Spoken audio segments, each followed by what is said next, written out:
주가가 상승함에 따라서 증권사들의 시장 전망도 상당히 좋아지고 있습니다. 여러 가지 이유를 얘기를 하고 있는데요. 그중에 가장 큰 부분은 역시 수급입니다. 개인 투자자들의 매수가 주가를 끌어올릴 거다라고 하는 얘기입니다. 자, 그래서 한번 조사를 해봤습니다. 2007년도 5월 달에 48조였던 주식형 수익증권 잔고가 그해 12월이 되면 107조가 됩니다. 6개월 사이에 60조가 늘어나게 된 건데요. 당시 시가총액이 750조였으니까 지금으로 환산하게 되면 6개월 사이에 120조, 즉 한 달에 20조씩이 늘어난 게 됩니다. 이번에 동학개미 운동이 처음 시작했던 3월 달서부터 지금까지 6개월 동안 개인의 순매수는 누적으로 27조입니다. 결국 2007년도에 비해서 5분의 1 정도에 해당하는 매수에 지금 그치고 있어서 아직까지는 상당히 좀 미흡하다 이런 생각이 드는데요. 결국 앞으로의 시장은 추가로 얼마만큼 더 그 유동성이 들어올 수 있을 것인가 하는 그 가능성에 좀 주목을 해야 되지 않나라는 생각이 듭니다. 오늘은 주식시장 전반에 대해서 알아보는 시간을 갖도록 하겠습니다. 김일구 하나투자증권 수석 이코노미스트 나오셨습니다. 예, 안녕하십니까? 안녕하십니까? 자, 시장서부터 좀 여쭤보도록 하겠습니다. 우리 시장이 상당히 두드러진 상승을 기록을 하고 있습니다. 9일 연속 어제까지 상승을 했고요. 네. 그다음에 또 최근 한 2주 동안에 걸쳐서 보게 되면 유럽 시장 같은 경우가 평균 1% 정도 하락을 했는데 우리가 9% 넘게 상승을 했습니다. 나스닥조차도 4% 상승에 그쳤거든요. 그러니까 어느 나라보다도 가장 높게 올라갔고 그래서 어제까지 주가 상승으로 보면 3월 달 저점 대비해서는 우리나라가 주요국 중에서 가장 최고의 시장입니다. 이런 국내 시장의 움직임을 어떻게 지금 보고 계십니까? 글쎄 최근에 기업이익이 뭐 이런 이야기도 있습니다.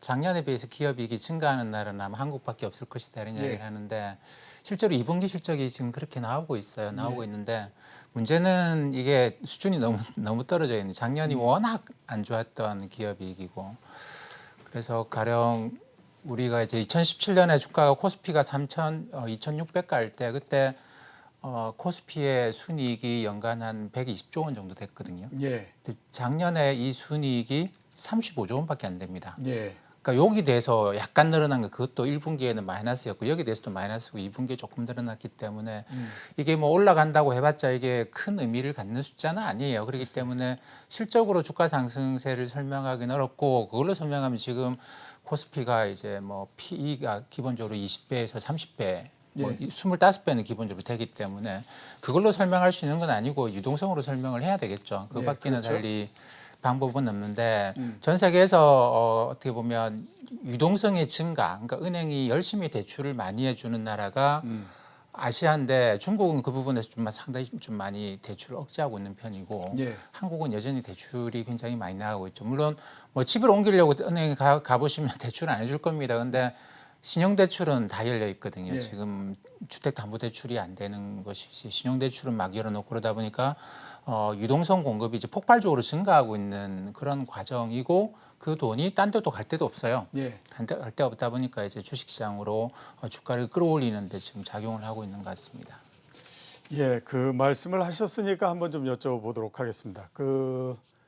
제가 앞에서 멘트에서도 말씀을 드렸고, 그 다음에 상무님 좀 전에도 말씀을 하셨지만, 이제 결국 보게 되면 이제 개인 매수 이 부분들이 계속 이제 주식을 끌어올린다 이런 얘기들을 합니다. 그리고 이게 이제 앞으로도 계속될 거다 이런 얘기들을 하고 있거든요. 앞에 2007년도 사례를 봐도 그렇고요. 그 이전에 봐도 그렇고 유동성 장세가 쭉 진행이 될 때에 들어오는 유입액하고 지금하고를 비교해 보게 되면 시가총액 대비해서 봤을 때 지금이 결코 그렇게 많은 수준은 아닙니다. 대체적으로 이렇게 나눠서 본다라고 하게 되면 중하위권 정도에 들어가 있다라는 생각이 들거든요. 그런 정도인데 과연 개인 매수가 계속 증가하면서 주가가 올라가고 이렇게 가능하다고 보십니까? 어떻게 생각하십니까? 글쎄 개인들의 매수라고 하는 거는 뭐 더 들어오려고 그러면 얼마든지 더 들어올 수 있죠. 그렇죠. 왜냐하면 사실 파는 사람이 그렇게 없다고 한다면 조금만 사도 가격은 충분히 올라가는 거니까. 근데 이제 파는 사람이 굉장히 많다 그러면 돈이 어마어마하게 들어와야 되는 것이고 그렇기 때문에 뭐 돈이 뭐 절대적으로 상금액이 많지 않다고 해서 주가가 뭐 거기에 비해서는 많이 올라갔다 이렇게 판단하기는 어려운 것 같아요. 근데 그보다도 이제 우리가 더 신경을 써야 될 부분은 흔히 이게 유동성 장세 다음에 이제 실적 장세 이런 이야기를 합니다. 네, 그렇죠. 그러니까 일본 사람들이 정형화시켜 놓은 어떤 주식시장의 패턴을 보면 주가는 실적을 따라간다고 이야기하지만 사실 실적이 앞서서 주가는 올라간다. 실적이 안 좋을 때 유동성이 많기 때문에. 그리고 유동성으로 주가 올라가다가 그 다음에 바톤을 이제 실적으로 넘겨주면 그때 한 번 더 올라가는 이런 장세가 나타나는데 그러니까 유동성 장세의 특징이라고 하는 건 이게 실적이 좋을 때는 아니다라는 이야기죠. 네. 분명히 실적이 안 좋을 때. 근데 이 유동성 장세 이거는 분명히 실적에 의해서 설명 안 되는 유동성 장세라고 봐야 되거든요. 그러니까 이것까지는 뭐 정상적이에요. 문제는 그 다음에 실적이 따라붙으면서 이 올라간 주가를 정당화시켜 줄 정도로 실적이 올라가느냐, 요게 문제인데. 그렇죠. 요게 안 되면 이제 유동성으로 올라갔던 주식은 다시 떨어지게 됩니다. 아니, 유동성은 남아있지 않느냐? 그 유동성이 시간이 지나면서 따라서 사라져요. 가령 뭐 지금도 전 세계가 유동성을 많이 풀어놓고 우리나라도 그렇게 하고 있는 이유가 뭐 주가 올라가라는 게 그런 게 아니고 사실 돈이 필요한 대로 돈이 흘러가게 하는 거거든요. 주식시장이라고 하는 거는 뭐 여기 유통시장이 있긴 합니다만 그 뒤에 기업들이 발행하는 시장이 있지 않습니까? 회사채 시장, 주식시장 이쪽에서 기업들이 자금을 확보하도록 하기 위해서 많은 유동성을 풀어놨다고 보는 게 맞는데 그 시간이 지남에 따라서 기업들이 이 돈을 이제 뭐 유상증자나 안 그러면 채권 발행을 통해서 이 돈들을 가져가고 이 돈을 쓰게 되겠죠. 그러면 유동성은 그만큼 사라져 가는 거거든요. 근데 그 이 개인들이 넣어놓은 유동성이 이런 식으로 해서 사라져 갈 건데 기업이 돈을 벌면서 여기서 이제 돈이 더 늘어나주면 유지가 된다라는 것이죠. 근데 지금 아직까지는 기업의 뭐 작년보다는 실적이 좋아지고 있는 건 분명합니다만 이것 가지고는 이 유동성을 계속 이제 그 보강해 주기는 좀 어렵지 않겠는가 싶은 생각이고 유동성 장세 실적상에서 넘어가기 좀 어려운 거 아니겠는가 싶고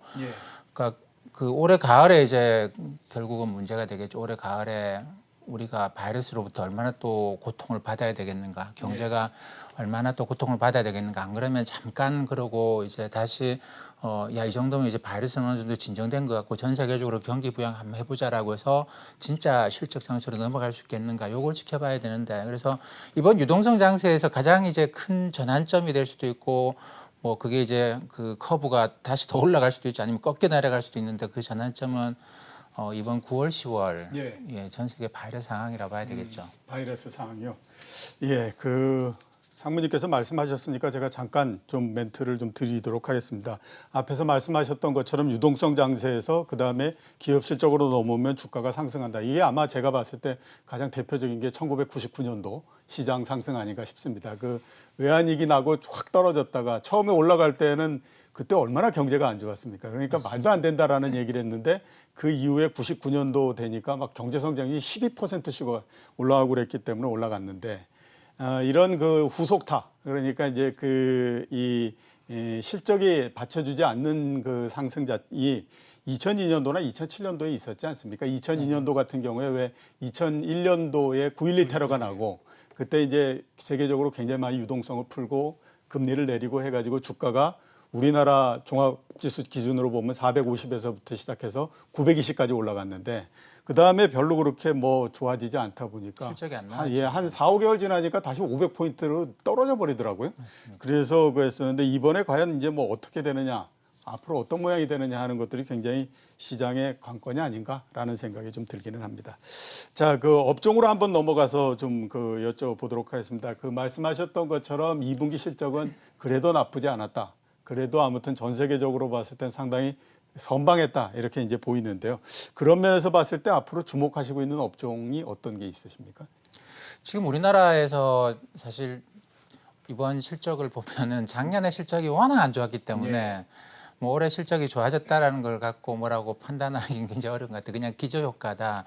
작년 연간이 삼성전자 빼고 나면 삼성전자 합쳐서 코스피 시장이 한 35조 원 정도 됐고요. 순이익이. 삼성전자 빼면 20조 원이거든요. 그러니까 이거는 말이 안 되죠. 그렇죠. 2017년에 20조면 뭐 20조 원을 갖고 지금 뭐 삼성전자 합쳐도 35조 원을 갖고 이 1,500조 원이나 되는 코스피 시장의 시가총액을 설명할 수는 없어요. 그렇기 때문에 지금 뭐 실적 가지고 판단하기는 좀 어렵습니다만 전반적으로 우리가 안 좋을 거라고 이미 잘 알고 있었던 뭐 여행, 유통, 그러니까 유통은 이제 그 실제로 그 상점을 갖고 있는 그런 것이 되겠죠. 오프라인 매장이 있는 이쪽을 제외하면 거의 대부분이 실적이 생각했던 것보다 굉장히 좋게 나옵니다. 예. 굉장히 좋게 나와서 상당히 좀 당황스럽기도 한데 예. 이거 2분기는 안 좋아야 되는 거 아닌가. 근데 특히 금융업종의 실적이 굉장히 환상적으로 나와요. 예. 그러니까 2분기에 주가가 올라가고 금리가 이제 큰 폭으로 내려오가면서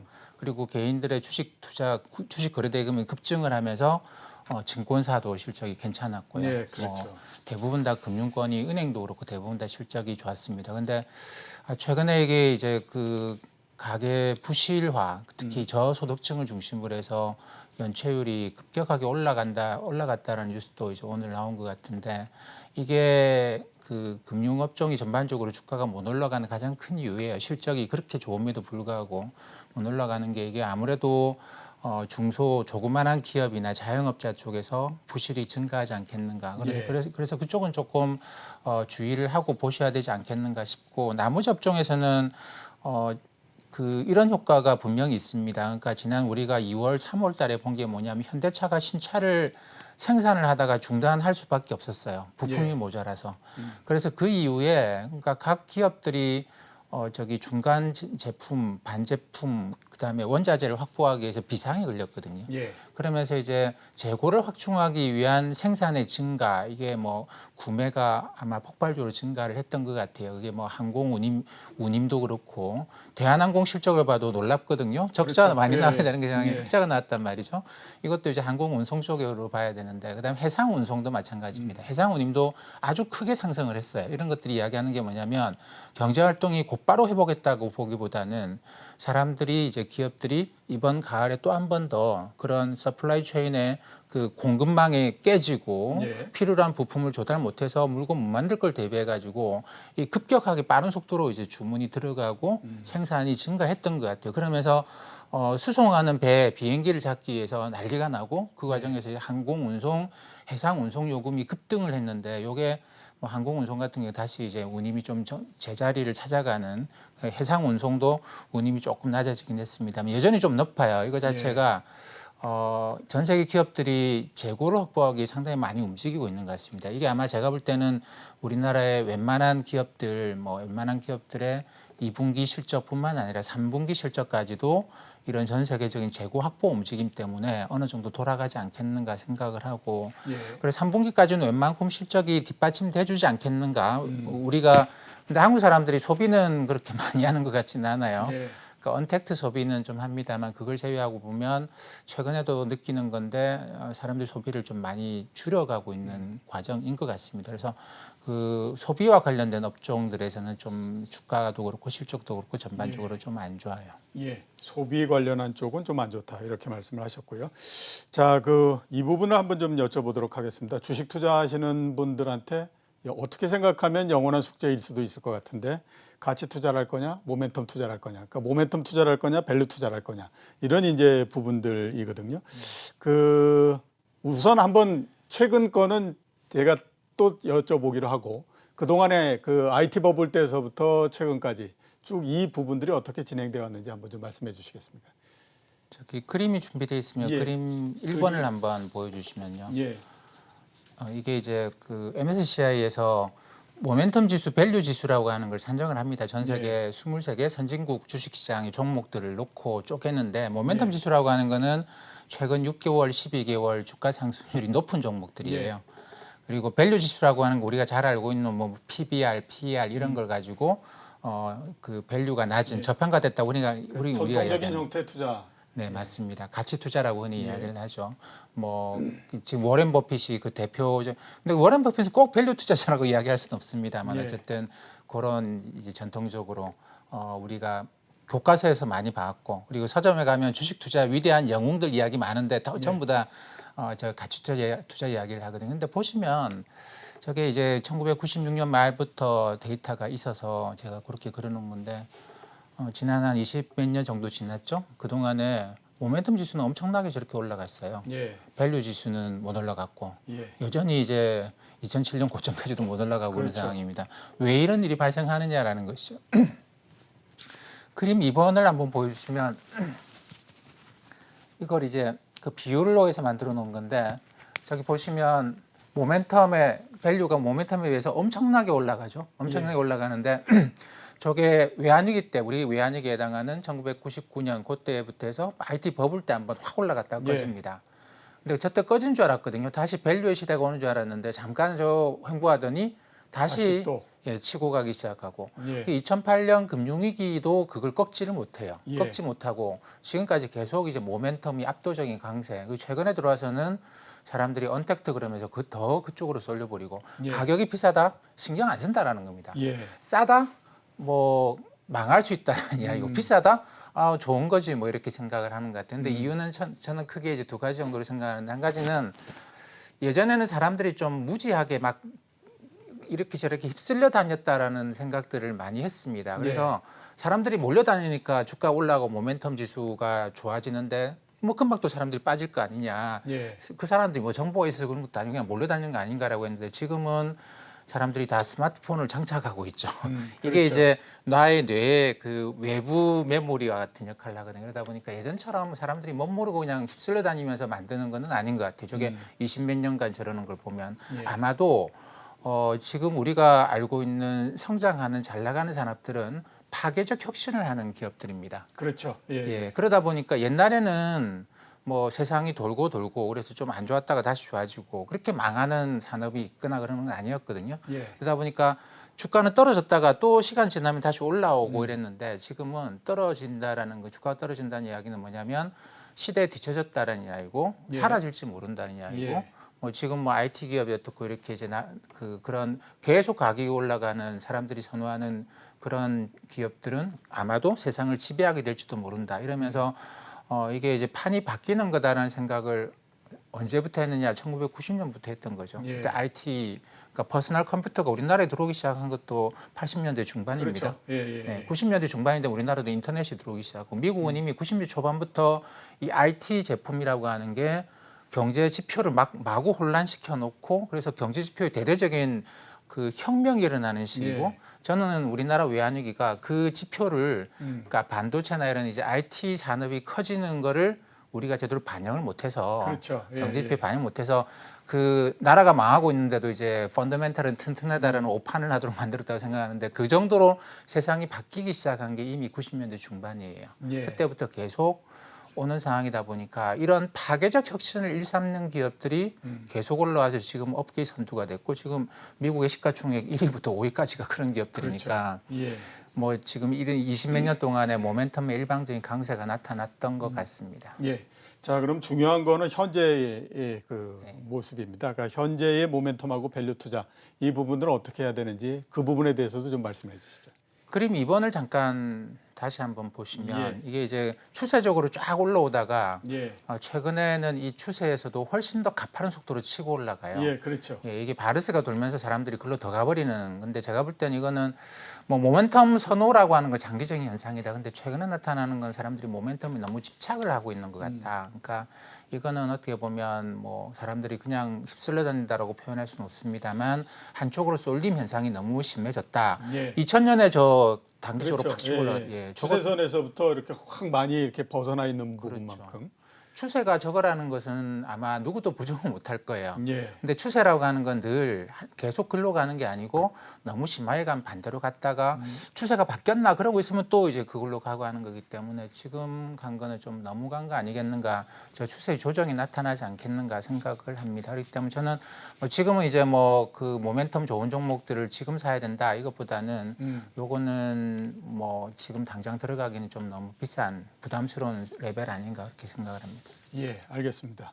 자, 또 한 번 그 크게 해서 제가 여쭤보고 싶은 건 글로벌 경제 시나리오에 따라서 투자 팁을 한번 분석을 해주셨으면 하는 생각이거든요. 시나리오에 따라서 어떤 형태로서 진행이 될 건지. 네, 이 모멘텀 이야기를 하면 제가 이제 뭐 리포트를 쓰면서 그런 걸 한번 생각해봤는데 왜 사람들이 이렇게 지금 뭐 그 추세는 맞아요. 모멘텀에 사람들이 선호하는 추세는 맞는데 왜 이렇게 최근에 집착을 할까? 예, 그게 그 향후의 바이러스에 따라서 세상이 아마 갈 길이 아마 세 가지 정도가 있는 것 같아요. 세 가지요. 예, 우리가 이제 이 바이러스 문제를 빨리 극복을 하고 백신이 빨리 나오는 거죠. 트럼프 대통령이 그렇죠. 기대하는 정도로 빨리 예. 나와서 이번 가을 정도가 되면 백신 이런 것 때문에 이제 바이러스 문제를 극복하고 가면 그러면 지금 사람들이 언택트를 이렇게 살 이유가 없거든요. 예, 떨어진 전통 주식들을 사야 되겠죠. 왜냐하면 그렇죠. 이게 예, 많이 예. 떨어졌고 많이 올라갔기 때문에 세상이 다시 좋아진다면 이게 올라와야 될 거기 때문에.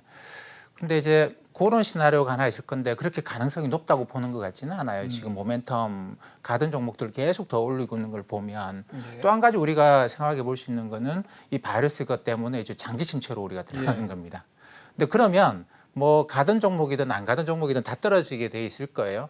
근데 그 또 한 가지 시나리오는 뭐냐면 이게 장기 침체로 가는 것도 아니고 경제가 정상으로 가는 것도 아니고 중간 어디인가에서 아무튼 뭐 네, 왔다 어중간하게. 그렇죠. 왔다 갔다 하다 바이러스가 끝난 것도 아니고 안 끝난 것도 예. 아니고 이런 상태로 아마 올해 가을 겨울 내년 봄 정도까지는 가야 되지 않겠는가 이렇게 예. 생각한다면 근데 아마도 이게 시나리오가 가장 그렇죠. 가장 현실 예. 가능성이 높지 않을까. 그렇습니다. 현실 가능성이 굉장히 높은 것 같은데 이 경우에는 이 언택트 기업들 산업이 전통 산업을 잠식에 들어가는 속도가 정상적인 상황보다도 훨씬 더 빠를 것이다라고 사람들이 생각을 하는 것 같아요. 지난 예. 봄 지금까지 우리가 겪고 있듯이.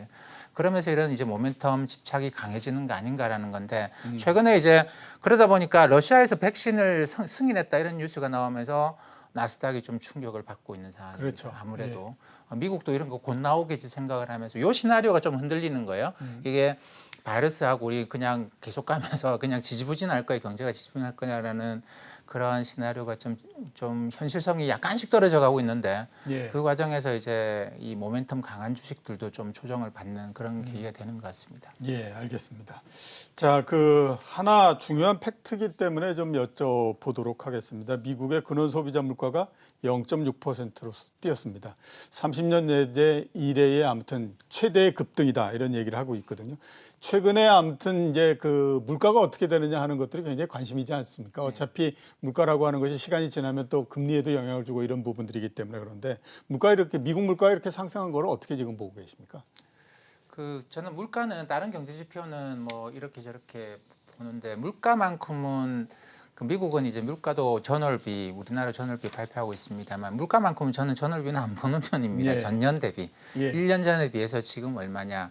왜냐하면 이게 이제 워낙 여러 가지 요인들이 많이 작용하는데 최근에 미국에서 근원 소비자 물가라고 하면 변동성이 큰 식료품이 그다음에 석유 제품 빼고 하는 거거든요. 그러니까 예. 유가 올라갔다고 저러는 건 아니고 뭐 저기 장마에 홍수에 그런다고 저러는 건 아니고 근데 서비스 가격이 변화를 하면 근원 소비자 물가가 많이 움직이는데 예. 지난 봄에 이제 서비스 가격이 푹 떨어진 그런 게 있었거든요. 그게 다시 돌아가는 거기 때문에 1년 전에 비해서 보면 전년 대비로 해서 보면 지금도 미국 근원 소비자 물가가 한 1.6% 정도 예. 예, 지난달에 0.6% 올랐다고 하지만 그래도 전년에 비해서 한 1.6%이기 때문에 그렇게 큰 의미를 둘 필요는 전혀 없는데 이게 이제 그 채권 시장이나 이런 데서는 좀 충격을 받는 것 같아요. 왜냐하면 이거 디플레이션 가는 거 아닌 거는 확실하구나. 그렇죠. 예, 예, 예. 물가가 너무 빨리 그 반등을 한다. 이게 정상으로 다시 돌아왔네. 아, 확실히 디플레이션 가는 건 아니구나. 이거 이러다가 인플레이션 진짜 오는 건가? 이런 걱정을 좀 하기 시작한 것 같아요. 예, 알겠습니다. 이게 뭐 물가가 아무튼 얼마 동안은 그래도 상당히 좀 중요한 변수일 수밖에 없기 때문에 좀 관심을 가져야 되지 않나라는 생각이 듭니다. 자, 오늘 나와주셔서 대단히 감사합니다. 네, 감사합니다. 지금까지 김일구 하나투자증권 수석 이코노미스트였습니다.